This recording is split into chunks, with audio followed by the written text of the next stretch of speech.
Coach Nick Sabin joining us here at Baumhauer's Victory Grill. The coach getting himself settled in and getting the microphone put on. As always, Coach, great to have you with us. Good to see you. Good to be here. How's everybody doing tonight? Oh, we got a great, exciting group. You know Taylor Zarzer, of course, will be doing the telecast on the SEC network. And Taylor, why don't you just jump in and open up the conversation with the coach? Well, Coach, I think a lot of people were impressed by all the true freshmen that played in the game against Duke, specifically the linebackers that played so well. I just would love to hear your assessment of how they played and how they're preparing for this week.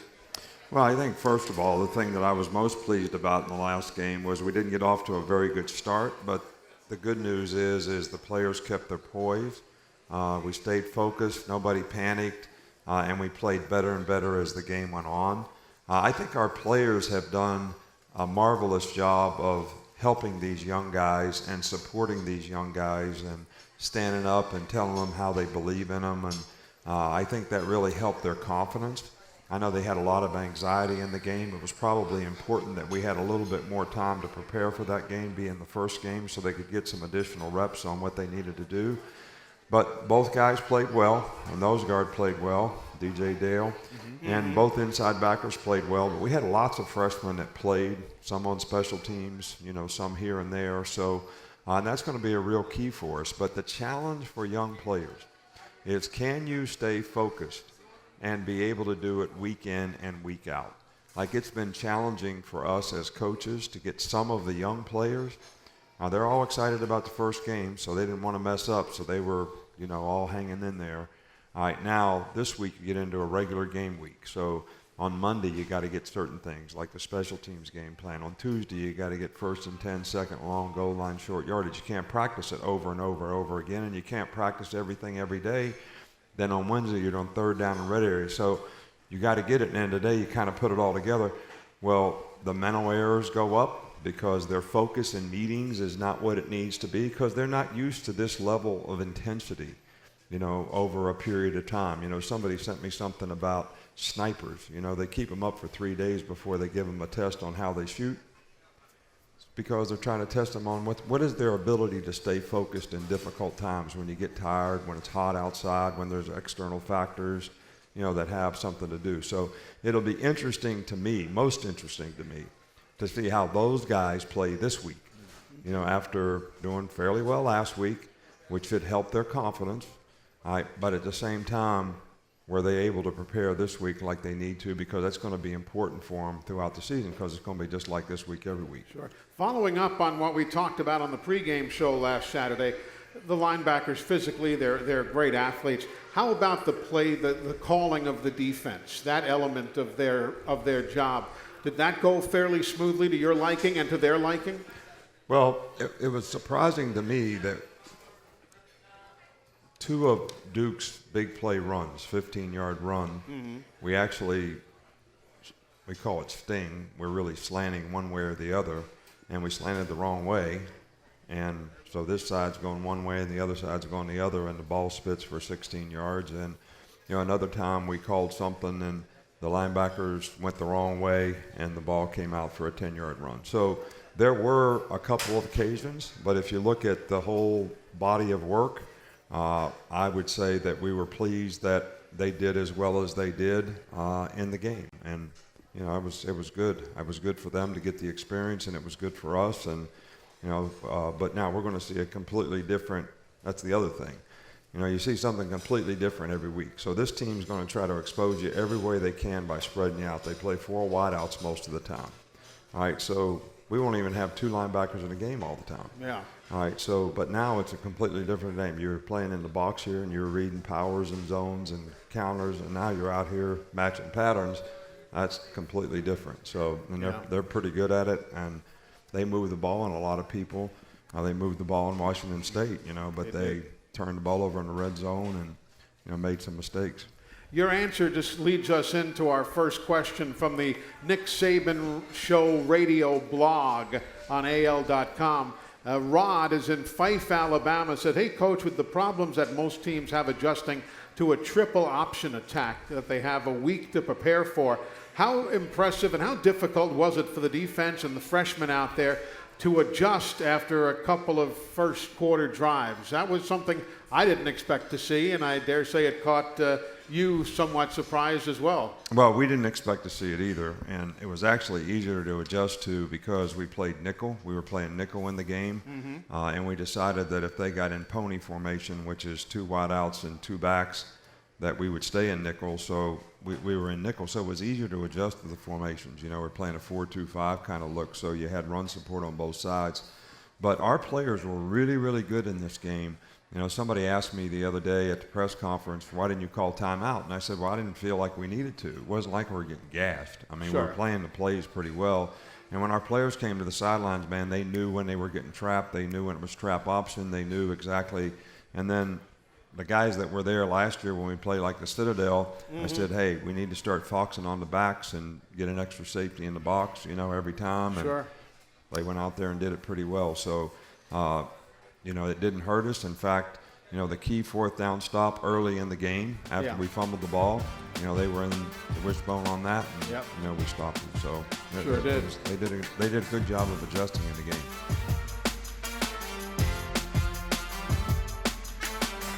Coach, first question of the night, as always, brought to us by Alabama 811. Always contact 811 before you dig to know what's below. Call 811 or visit al811.com. As per usual, Pee-wee in Grand Bay, Alabama, has the phone lines buzzing. Hello, Pee-wee. How are you? Hey, Eli. How you doing, buddy? Good, sir. Thank you. What's up? What's going on, Pee-wee? We couldn't run the ball very well in the game. I was going to ask you why we couldn't run the ball in the game. Like, you know, everybody thinks we should be able to. Taylor, for you, if you're new. I know Pee-wee. You are the offensive line coach, crying out loud. Yes, sir. You are correct. We just didn't do the job that we needed to do about moving our people to get that line movement. What is on your mind tonight, Pee-wee? Coach, I actually got 2 questions. The first one, you played a couple combinations on the offensive line. Just wondering, how close have you been from that game film and practice of getting your best 5 on the field? And secondly, when you play a team that we have never played before, how hard is it to get game film to be able to prepare for them? When we play a team we've never played before, what was how difficult to get ready for a team you've not seen, just watching some video on occasion? Right. Well, first of all, Pee-wee, to answer your first question, I feel like we have 7 guys that I consider starters in the offensive line. All right, so what combination of those guys do we play at what positions? And we sort of wanted to experiment a little bit in the game just to see how people would react, you know, to which positions they played. I think we played 4 different guys at center, you know, in the game.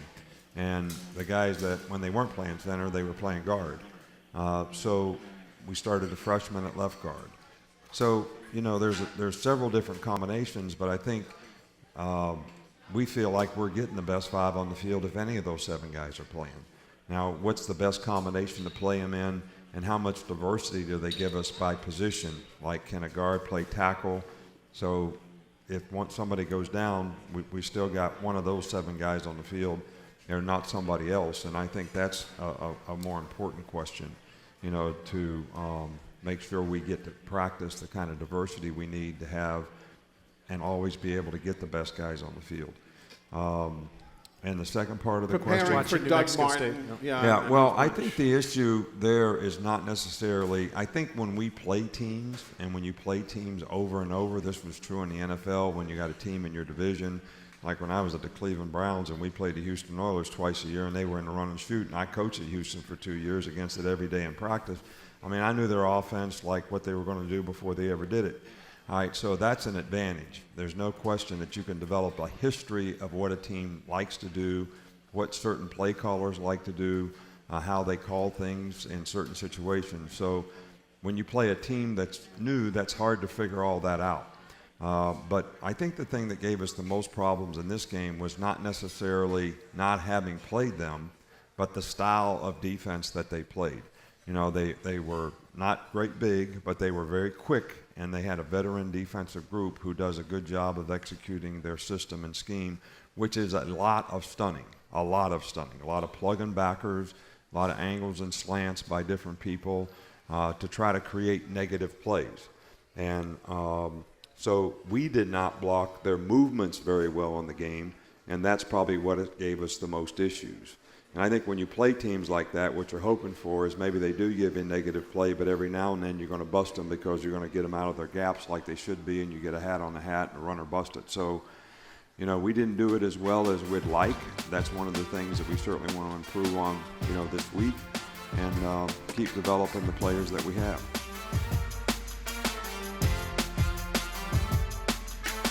We welcome you back to the Nick Sabin Show, live here this evening from Baumhauer's Victory Grill, presented by Alpha Insurance. For auto, home, and life insurance, call Alpha. You know, with Hale Henches moving on, with Irv Smith Jr.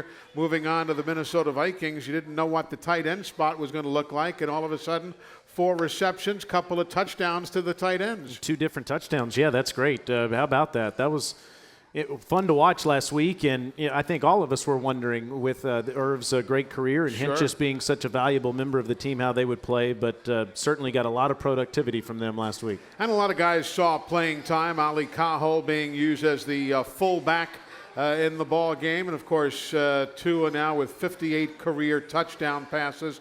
That's second only to A.J. McCarron here at the University of Alabama. You watch Tua, we're lucky enough to see him every week. You may see him on the tube or what have you, but what a talent. Yeah, and I thought that he looked great in the game, and he was elusive too. He really showed off his legs, especially a couple of times when the pocket broke down in the game.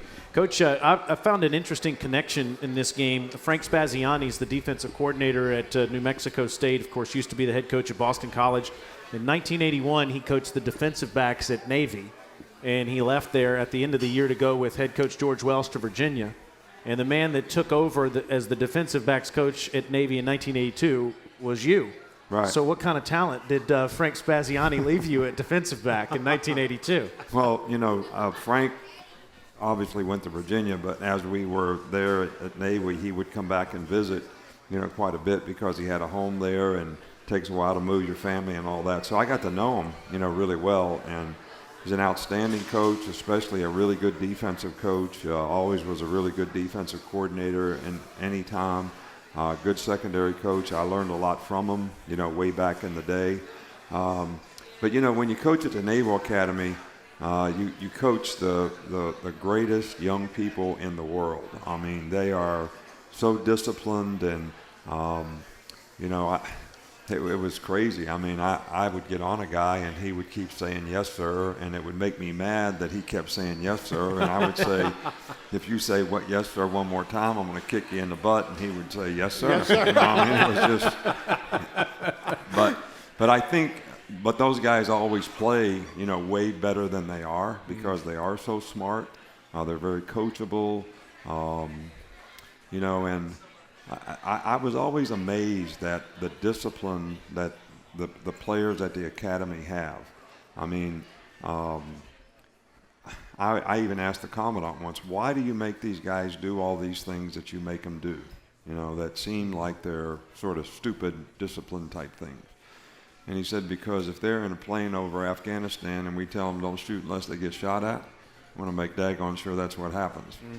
So I kind of always had a tremendous amount of respect for that, and coaching there was really great. Being there with those kind of players was great, and that's where I met Frank the first time. And you know, it's he's been coaching really well for a long time. Yeah, he has. And his first game, Coach Sabin's first game at Navy, was against Frank Spaziani's Virginia Cavaliers That's the exactly following right. season. Yeah. Frank, It's amazing, George Welsh. as big a business as coaching is, broadcasting, it's a very small fraternity when you break it. Everybody knows everybody. Well, and Gary Franco had coached there with all those guys, and George Right. Welsh, and then, you know, I met Gary at West Virginia, and he had been at Ohio State, and that's how I got there because, you know, Gary went from West Virginia as the offensive coordinator to take George's place, so it is kind of a And small Frank world. would hire Gary Tranquil to be his offense coordinator at Boston College years later. So you're right. Exactly. It's amazing. Everybody knows everybody, and you just keep hooking up with jobs. Steve is on the phone in Pace, Florida. Steve, thanks for hanging on. Hello. Steve. Steve, are you there? Yes, sir. I'm right here. Didn't mean to wake you. Sorry. No, sir. You're fine. What's your question for the coach? Nice. It's nice to hear from you all tonight. My question is twofold, actually. One is a comment and a compliment to you, Eli Gold. I came across an interview that you had with Mike Royer on YouTube. Yes, sir. And I thought it was a very classy interview. And what I want to say is I appreciate you as a broadcaster all these years. And if I had to pick a song for you, it would probably be Carly Simon's "Nobody Does It Better." Well, you're very kind, sir. I appreciate the sentiments. Yeah, we appreciate Eli too. He's the voice of the Crimson Tide for sure. And my question, my other question for you, Coach Sabin, is I saw Saturdays in the South on the SEC Network recently, and I saw an excerpt of General Neyland in Tennessee, and he used a military-style type of conditioning for the players. And I thought about Scott Cochran, and I thought, which is doing an excellent job, I wouldn't have any other person in there besides Scott Cochran. My question is, if they ever did that, is it allowed?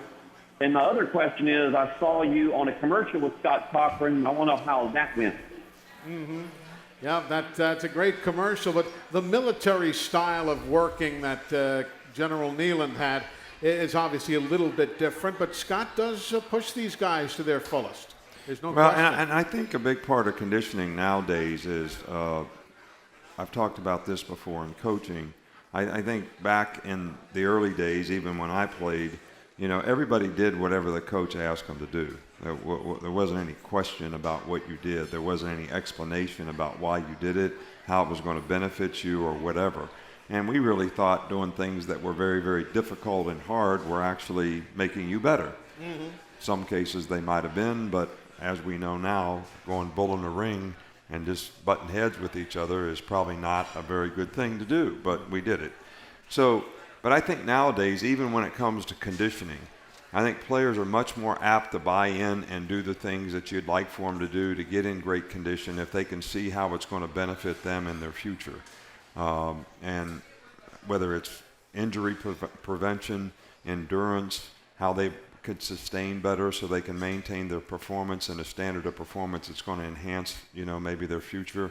So I think it's a little bit more not just motivation, but also having good explanation. And I think the scientific part of conditioning now has changed dramatically too. I mean, we have measurements that we can use like the Catapult System to see if a guy really is giving 100%, because it's like having a GPS on you. And we know what every guy's explosive movements are, and we know how many times they usually duplicate them, and when they don't do that, they're either not putting out or they're run down.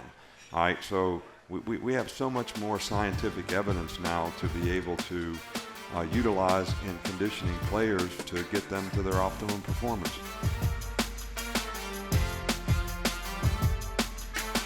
David in Moody, Alabama says you and your staff have embraced technology like the Catapult System, using now the sideline tent if necessary to benefit the student athletes. Is that your favorite technology tool, the Catapult System, or is there something else that we might not know about that you rely very heavily on? Well, I think for me as a coach, the Catapult System tells me a lot about how we should practice every week. I haven't shared this publicly with anybody. I have shared it with our team, but we do a graph on, so we have individual records of every guy's catapult scores. So what their explosive movements are, how many times they duplicate it. Then we do it by position. Then we do it on offense, we do it on defense, and we do it as a whole team. All right, so when we do it as a whole team, we can say, okay, how did we practice when we played the Citadel? How did we practice when we played LSU? All right, what was the different levels? All right, and then you can put it up on the board and say, look, guys, when we play a good team, we really practice well and we really play well. And when we play a team that we don't have the same respect for, we don't practice nearly as well, we don't really play nearly as well, and that's not good for you, your future, or anybody. What I always tell these guys is what they don't understand is they think everything's based on volume, and everything's really based on quality. quality of your performance. And I always tell them, I said, and Miss Terry can vouch for this, I used to sit in a chair in our house in Miami, and I had my laptop, and I would watch players because they made a cut-up of the players. I didn't know the score in the game. I didn't know who they were playing against. I didn't know how many plays they played. I didn't know how many yards they gained. I don't know how many passes they caught. I don't know how many interceptions they had. I was just watching them and the plays that they played. All right, so what's so hard to figure out about when you get the opportunity to play? Why don't you play well rather than get frustrated about how much you're playing or what your role is or whatever, because you're going to be evaluated on whatever you do when you play. Sure. Nobody knows who you're playing against. So if you have a killer instinct, do you go after a rabbit different than a buffalo? I don't really know. I mean, you shouldn't. No, Should you you play one way when you're ahead by 14 points and another way when you're behind by 14 points? Because I'm evaluating at Miami, and I don't even know what the score is. Better do your best. Yeah. Just do your best. Yeah, Right. it's And it's a simple concept, but it's so hard for people to grasp it. It's interesting you say that, because I was thinking of all the golf work I do. I know you're good friends with Justin Thomas, who, of course, went to school here, and he won a tournament in Chicago a few weeks ago, and he was asked, he had a 6-shot lead going into the final round, and they asked him, how are you going to handle a 6-shot lead? And his response was, I'm going to try to get it to 7, and then I'm going to try to get it to 8, and then I'm going to try to get it to 9. I'm going to think about how I can play my best. And he referenced you and your relationship on keeping your head down and focusing no matter what the lead is or what the deficit is. And it seems like it's hard to teach that, though, to train that. It takes time, right? Yeah, you know what WIN stands for? What's important now? Yeah. That's WIN. All right, so if you can stay focused on what's happening right now, then you're going to have a better chance to be successful, regardless of what the circumstances are. You've heard me say this 100 times before. Outcomes are a distraction. Focusing on the process of what you have to do to get the outcome is the most important thing you need to do. All right? But people are so outcome-oriented. The media is so outcome-oriented. Just like I get asked questions. I thought our front did a great job in the game because that quarterback, number 18 for Duke, he's a runner. He can run. And every game that he started last year, he made lots of big plays, scrambling out of the pocket, running for first downs and all that. So my question this week is, because we only got 1 sack, but our front guys did a great job, because the whole idea was not to try to sack the guy and get knocked by the quarterback and all this, get out of your pass rush lanes. It was make sure the guy doesn't run. But we only got 1 sack, so the questions I have, not that anybody knows anything about pass rush, it's in the media, but you only got 1 sack, so what are you going to do to improve this pass rush? But the pass rush was exactly what we planned for it to be against that player. Yep. Sacks aren't the end-all and be-all. Well, there's not one statistical evidence in football that says sacks have anything to do with the outcome of a game. Turnovers, explosive plays, how you do on third down, how you score in the red area, those things have, there's statistical information that says that impacts winning and losing. Sacks do not. Affecting the quarterback does, but that you don't have to sack the quarterback to affect them. Pressure on him. Or Push take him up away what he push does. it up the Yeah. middle so he can't see and step up in the pocket. That'll affect him as much as anything. Exactly.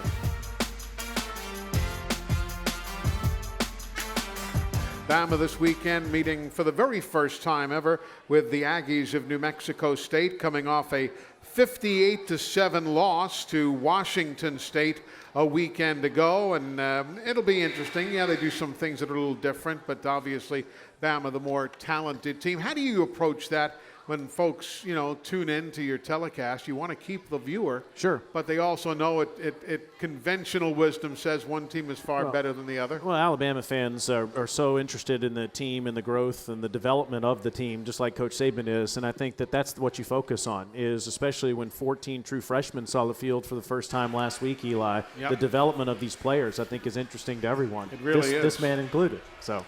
Well, I think it's not about, like I said before, your level of intensity, your focus, your preparation should not change. You don't create an identity, in one game as a player or as a team.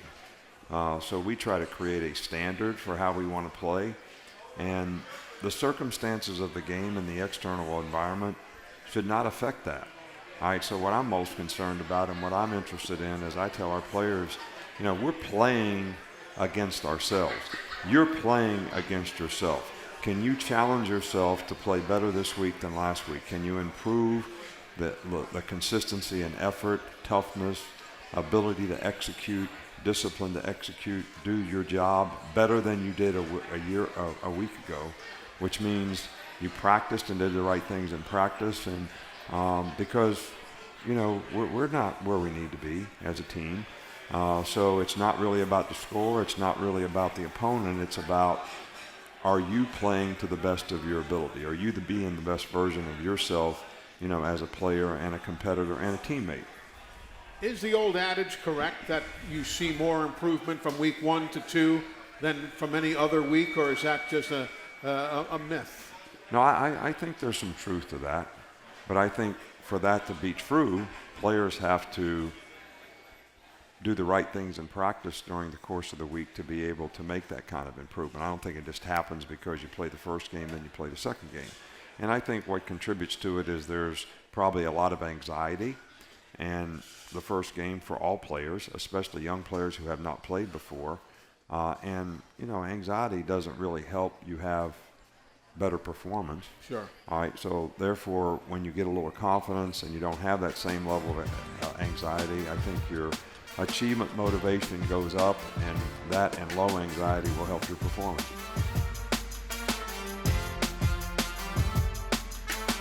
Let's go back to the Academy Sports and Outdoors hotline, gentlemen. We've got Mike in Lucedale, Mississippi joining us. Mike, welcome to the Nick Sabin Show. Hey, Mr. Eli. Hey there. And as the caller before me, it is such a great honor to be talking to one of the greatest sports announcers in history. Well, you're kind, but the honor is to talk to Coach Sabin here this evening, but I appreciate your sentiments. Coach Sabin, my question for you tonight is, just seeing Talia get to play in the game Saturday, does he have like the same pattern as Tua does, or does he have something different? I don't like to compare players even when they're brothers. I think that, Tua came in with a very high maturity sort of physically and emotionally in terms of how he developed and how he improved and how he could stay focused on what he was supposed to do. And I think that's why he developed so quickly here as a player. I think Talia has a lot of ability, and certainly, we want to try to develop him the same kind of way. But and I think they both have, a lot of capabilities and a lot of potential. And Tua's obviously sort of fulfilled a lot of that, and I'm sure he's not satisfied with where he is, and works hard every day. Sometimes too hard. The guy works out like crazy, and we're trying to say, sometimes, less is more. You can do too much, and that's Tua's sort of mentality. So, I think it's too early to tell, when a guy's a freshman and he first comes in and he's only been here for a little while, to know exactly how, that guy's going to develop and what he's going to develop into. But I know there's a lot of potential there. How about one of the guys they're throwing the football to, Coach? Jerry Judy's talent gets mentioned so often. What's he like as a teammate and as a leader? He's good. I mean, he's a hard worker. He's a perfectionist. He's smart. He does a good job of, sort of knowing what to do. And I've said this about our wide receiver core before. This usually is the most selfish group on your team. They want the ball, and if they don't get the ball all the time, they get frustrated, and it affects their performance, and they're pouting. And we have 4 guys that are really, really good players that have all shown that they're really good players here, and Jerry Judy's probably the most productive of the bunch, but never has any of those guys ever shown any frustration about getting the ball. I mean, and they play sort of together as a unit, and they enjoy playing together as a unit. I think they all want to see each other do well, and that's kind of unique, especially at that position. 10 receptions, a career high for him a weekend ago. Let's go to the phones again. Big C is joining us over in Greenville, Alabama. Hello, Big C. Hey, Eli. How are you, my friend? down here. Sounds like we're having a little trouble with your phone, Big C, so we'll try and get you to call back in and see if we can get you back on. The kicking game last week, we talked about it on the show. The strength of the leg of Reichert was, great series of touchbacks. That's a big plus. Well, it is a big plus, but one of the things that you really have to caution the cover team about is, they used to running it down, and you could actually see it in the game. The first one that we covered, the kickoff cover team covered great. All right, it's a touchback. All right, so the next one, good. The next one, people were taking their time. But one of these, the guy's going to catch it and bring it out. Yeah. All right, so that happened to us a couple times last year. We would cover kicks, and the guy'd fair catch it. Then all of a sudden he doesn't fair catch it, and you're not in your cover lanes right. Sure. So we had to really coach our players this week and show them this week that, hey, he's not going to get the touchback every time. And, it's a little unlucky for him. I think he had 49 and 46-yard field goals that both hit the pole. Hit the post, yeah. That's kind of unlucky. But, the kid's got a lot of talent, and we got him doing a lot of things. This week we might take some of the punting load off of him and maybe let Skylar do it, who did it some last year, see how he responds to that. It's not hard to do all three. It's hard to manage yourself through the season without getting run down doing all three. So it's going to be a little bit of a management issue for us to not have him lose his leg, somewhere late in the season. I got you. Coach, the clock on the wall has gotten away from us here, and it's just about time for your final word of the week. It is presented each week by Mercedes-Benz. Mercedes-Benz, the best or nothing. Well, I would tell our fans that the same thing I tell our players. We want to correct our players and show them what they do right. So we want to really support them when they do well, and we want to correct them and fix them when they don't do it right, so they have the chance to improve and really get better. And I think that our fans should look at the game the same way as the players do. And I know there's been a lot of talk about people staying in the stadium and the students and all that. But, I've always said that why would we expect the players to compete in the game for 60 minutes and we're not willing to support the players as fans for 60 minutes in the game? Yeah. I think I've always said the fans and the people who support the program are all part of the team. And they really are, because that's what makes it special to play at Alabama. And I think we talk about it doesn't matter who we play against. We expect everybody to be the best version of themselves. And we expect the same thing from, the atmosphere that gets created in the stadium. So it's exciting to play, and the people who come and see the game and the recruits that are there say, wow, this is something special that, people are supporting the team regardless of who they play. And this is a great atmosphere and environment. And we're really looking forward to the home opener in Bryant-Denny Stadium. I know our players are really looking forward to it. I know a lot of people are, concerned about it's 3 o'clock in the afternoon, it's going to be hot. Well, let's make that an advantage for us. And I know we'll do everything we can as a department to try to make it safe for the people and have water stations and do all that. But we don't control what time we play the game. Yeah. All right? I would love to play all-night games in September in Alabama. But we don't get the opportunity to determine that. TV determines that, and so we have to make the best of what we have the hand that we're dealt with. And we're excited about playing this game. We're excited about playing at home. We're excited about our team getting better, and we're excited about having a great atmosphere and environment, in the stadium, so that they affect the game in a positive way. And I don't think anybody should take things for granted. Everybody takes everything for granted. I'm sure there was a lot of Tennessee fans last week that took it for granted that they were going to beat Georgia State, and they didn't. And so you got to play well, and you got to do well all the time, and that should be everybody's expectation, and you should expect to support well all the time as well. A very quick scouting report, if you would, and that's a great point that you made. The Aggies quarterback, number 14, Josh Atkins, their top tailback, Jason Huntley, he wears number 1. What are we expecting to see from that bunch? What's their style? Well, they're in 4 wideouts a lot, playing 4 receivers. Number 2 is a really good receiver. You mentioned number 1, who's a tailback, and 14 is the quarterback. Yep. They're all really, really good players, and they get featured a lot in their offense. But where this team can expose you because you're spread out a lot and they're throwing the ball, I think 76% of the time. If you don't play really well and you're not on your toes in coverage and you don't do things exactly right, people get open, they make explosive plays, and next thing you know, you got issues and problems. And, so it's going to be really important that we play well on defense, but it's also important that, we can keep the ball, make plays on offense, and score points so that we control the tempo of the game on offense. Yeah, just a second ago, we heard a call from Eli, Major Tennyson's touchdown call, and in that call, you said he played in 4 games last year. Of course, he didn't lose a year of eligibility. Now that you're living through that, Coach, in the second season, what do you think of the new redshirt rule, and how is it helping these players?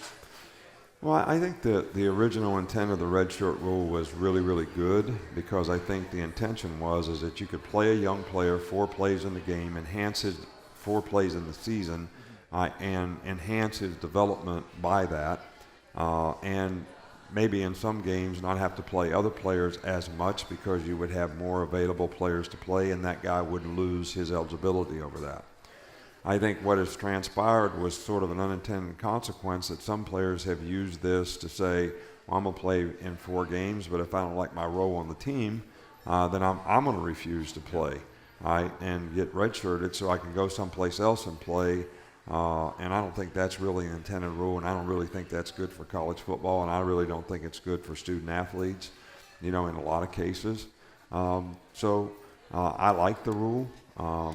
It changes the management of how you have to manage the roster in terms of how you use freshmen, and you don't have to make immediate decisions on whether we can play this guy or not. You can go through the season and kind of see how much he plays, see how he develops, and then make a determination of, all right, we're going to use this guy all year long because his role is going to be significant enough to enhance his development. Coach, as always, thanks for your time tonight. A great show. We'll see you Saturday. All right, thank you. And Taylor Zarzer from the SEC Network, thank you for being here, man. Always great to see you. Take care of yourself.